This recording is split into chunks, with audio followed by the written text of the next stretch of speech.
Dr. Bapuji Sankhe, Institute of Engineering and Technology, Kolhapur, welcomes you to e-learning platform. This is Science and Humanities Department. In the today's session, we will discuss the course Applied Science Chemistry, and from this course we will study the topic electrochemistry and batteries. म्हणजे आपल्याला इथून पुढच्या सेशन्समध्ये electrochemistry आणि batteries या टॉपिकबद्दल discussion करायचे आहे. Let's start with discussion of few basic concepts. First we will discuss the most important law, that is Ohm's law. Ohm's law states that, what is the statement?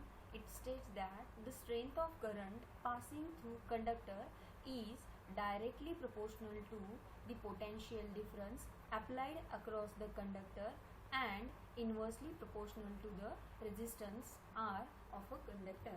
म्हणजे काय म्हणलंय, the strength of electric current म्हणजे एखाद्या कंडक्टरमधून एखाद्या मटेरियलमधून जो current pass होत असतो त्याची जी स्ट्रेंथ आहे, हा करंट काय काय असतो तो, it is directly proportional to the potential difference.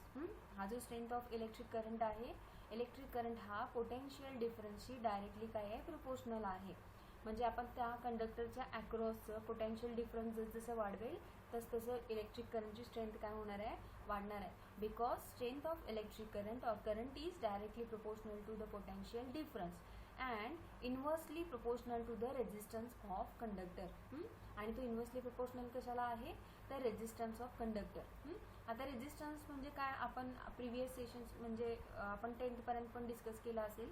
तर रेजिस्टन्स म्हणजे काय असतं, opposition to flow of electric current. एखाद्या सबस्टन्समधून करंट पास होण्यासाठी, करंट फ्लो होण्यासाठी जे अपोजिशन केलं जातं त्याला काय म्हणतात, रेजिस्टन्स. ओके.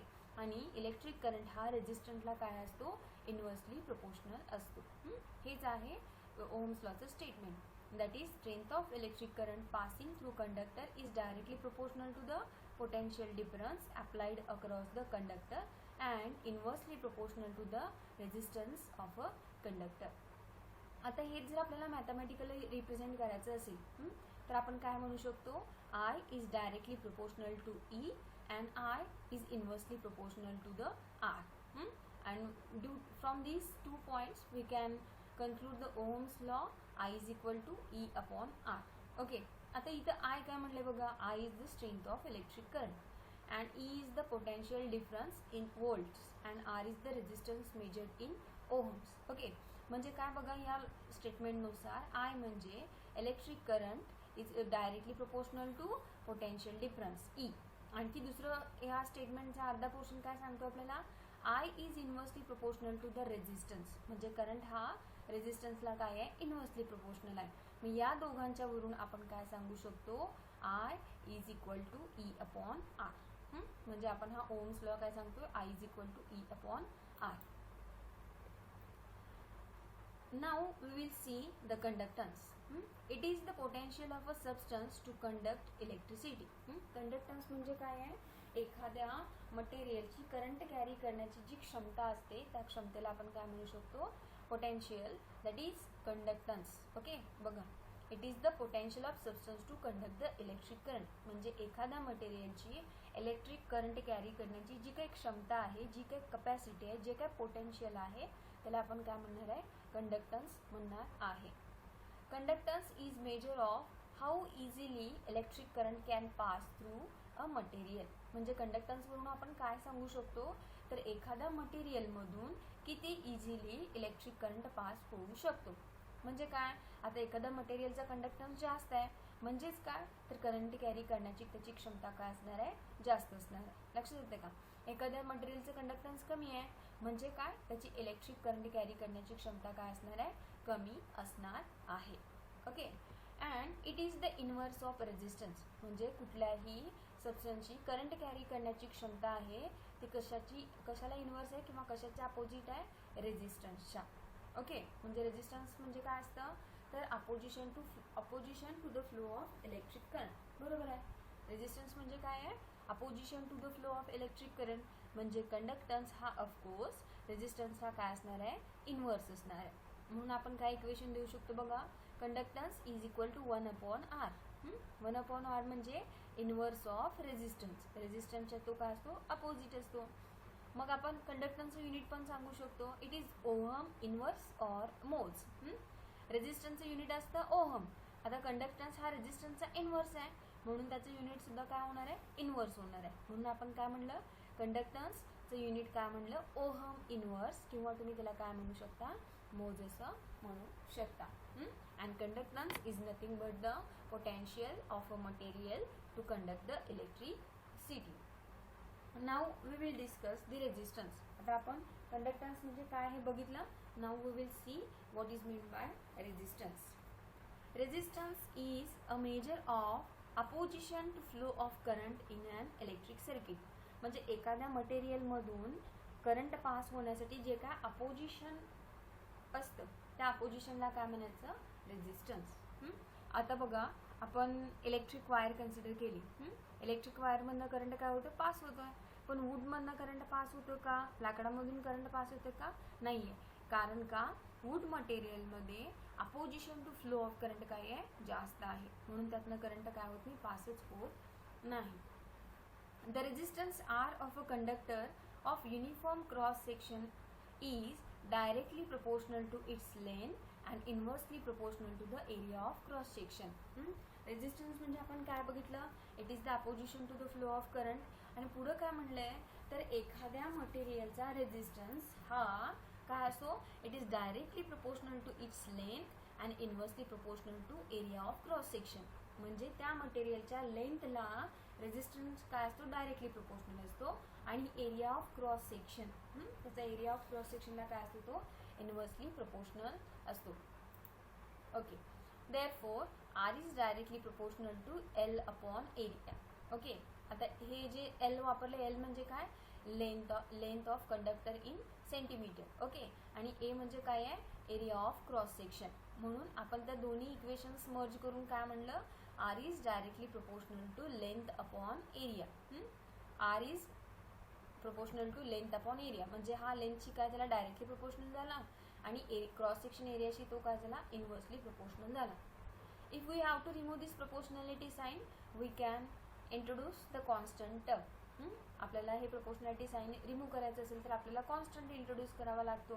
म्हणून आपण हे इक्वेशन कसं बनवलं, R is equal to rho into L upon area, where rho is the specific resistivity और स्पेसिफिक रेझिस्टन्स. ओके, मग आपलं इक्वेशन काय झालं, R is equal to rho into L upon area. आणि हा जो रो जो आहे, it is called as specific resistance और specific resistivity, which depends upon the nature of material of a conductor. आणि रोची व्हॅल्यू कशावरती डिपेंड करते, तर त्या कंडक्टर कुठल्या मटेरियलचा आहे, त्या मटेरियलवरती डिपेंड करते. म्हणजे आपण नवीन इक्वेशन कुठलं मिळवलं, R is equal to rho into L upon area. Okay, if in this equation L is equal to 1 centimetre, ही जी लेंथ आहे ती 1 सेंटीमीटर असेल आणि एरिया ऑफ क्रॉस सेक्शन किती असेल, 1 सेंटीमीटर स्क्वेअर. ओके, मग त्यावेळी काय होणार बघा, एल किती आहे, 1 आहे, आणि एरिया सुद्धा किती आहे, 1 cm क्यूब आहे, 1 cm स्क्वेअर आहे. ओके, मग हे दोन्ही व्हॅल्यूज काय होणार आहेत, 1 होणार आहेत.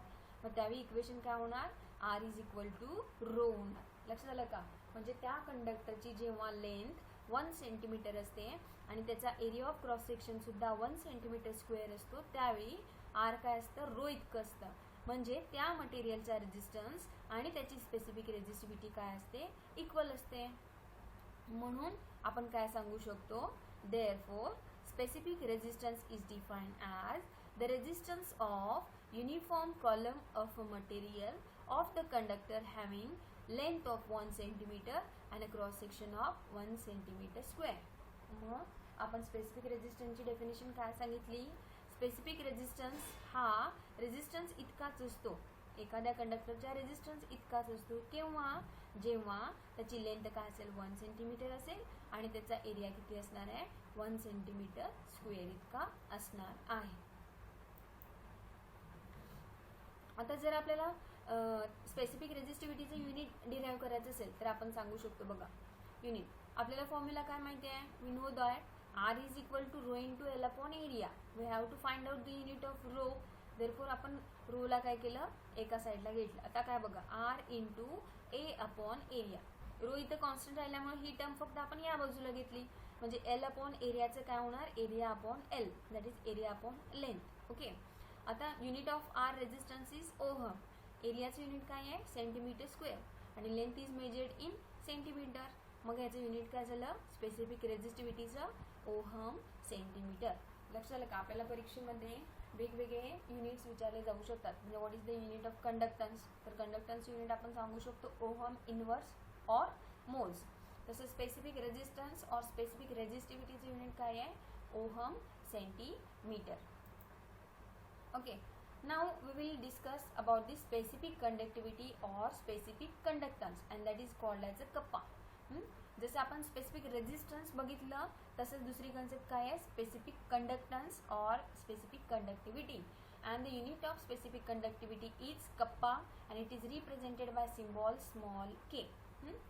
The specific conductivity of a conductor is the reciprocal of specific resistance or resistivity of a conductor. Okay. म्हणजे एखाद्या कंडक्टरचा जो काही स्पेसिफिक रेजिस्टन्स आहे किंवा त्याची स्पेसिफिक रेजिस्टिव्हिटीचा इनवर्स किंवा रेसिप्रोकल. ओके. इनवर्स म्हणजेच काय, रेसिप्रोकल म्हणजे काय असणार आहे, specific conductivity. and it is represented by the letter kappa. Okay. Small K आपण त्याला वापरायचं आहे.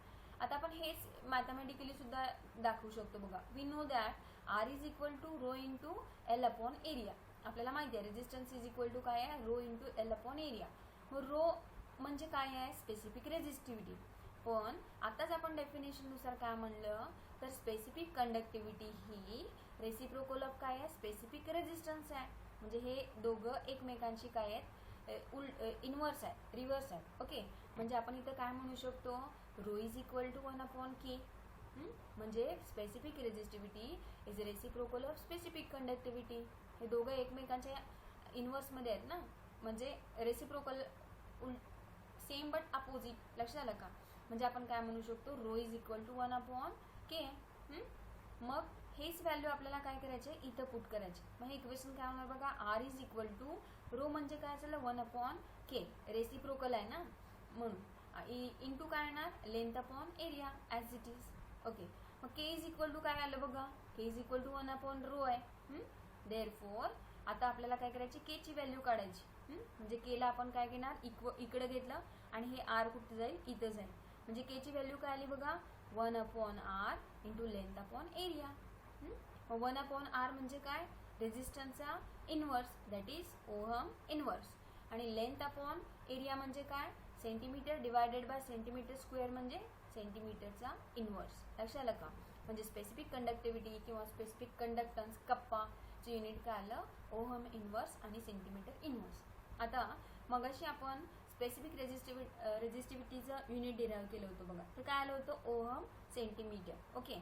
आणि आपण इथं काय म्हणलं, specific conductivity is the reciprocal of specific resistance. म्हणजे फक्त ह्या युनिटमध्ये सुद्धा काय चेंज झाले बघा, रेसिप्रोकल असल्यामुळं मगाशी युनिट काय होतं, ओहम सेंटीमीटर, आणि आता स्पेसिफिक कंडक्टिव्हिटीचं युनिट काय झालं, ओहम इनवर्स आणि सेंटीमीटर इनवर्स. म्हणजे याच्यावरून सुद्धा आपण सांगू शकतो की हे दोन्ही काय आहेत, रेसिप्रोकल आहेत. आता इथं बघा, आपल्याला कप्पाचं आपण इथं इक्वेशन मिळवलं, परत त्याचं युनिट पण आपण डिराईव्ह केलं. आता पुढे काय म्हणलंय बघा, K is equal to 1 upon R into length upon area. If पुढे काय म्हणलंय का, L is equal to 1 centimetre and A is equal to 1 centimetre square. म्हणजे त्या कंडक्टरची लेंथ काय असेल, 1 सेंटीमीटर असेल आणि त्या कंडक्टरचा एरिया किती असणार आहे, 1 सेंटीमीटर स्क्वेअर. अशा वेळेला काय होणार आहे बघा, के इज इक्वल टू काय होणार आहे, 1 upon R. Therefore, specific conductance of a conductor is defined as the conductivity offered by a solution of 1 centimeter length and unit area of cross section. म्हणजे काय तर स्पेसिफिक कंडक्टन्स म्हणजे काय आहे, हा अशा कंडक्टरचा कंडक्टन्स आहे ज्याची लेंथ काय आहे 1 सेंटीमीटर आहे आणि ज्याचा क्रॉस सेक्शन एरिया काय आहे 1 सेंटीमीटर स्क्वेअर. मग अशा व्हॉल्यूममध्ये आपण जर सोल्युशन घेतलं तर त्या सोल्युशनची कंडक्टिव्हिटी सुद्धा आपण काय म्हणू शकतो, स्पेसिफिक कंडक्टन्स. ओके. आता या इक्वेशनमध्ये आपल्याला बघा K is equal to 1 upon R आहे.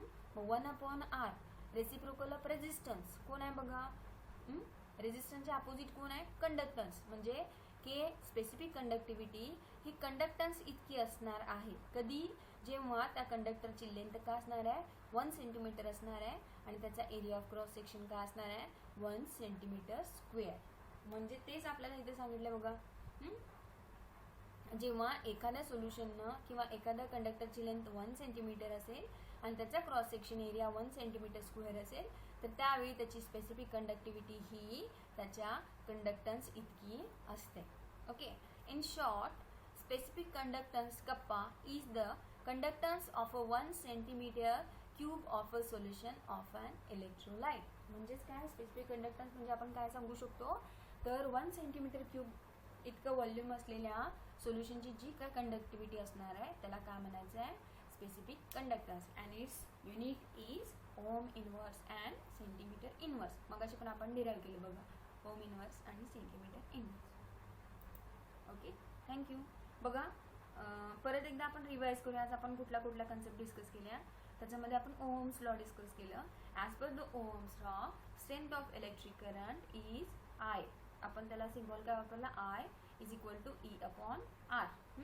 त्याच्यानंतर आपण काय डिस्कस केलं तर रेझिस्टन्स म्हणजे काय डिस्कस केलं. त्याच्यानंतर आपण कंडक्टन्स म्हणजे काय डिस्कस केलं आणि त्याच्यानंतर स्पेसिफिक कंडक्टिव्हिटी आणि स्पेसिफिक रेझिस्टन्स म्हणजे काय आपण डिस्कस केलं. Okay, thank you.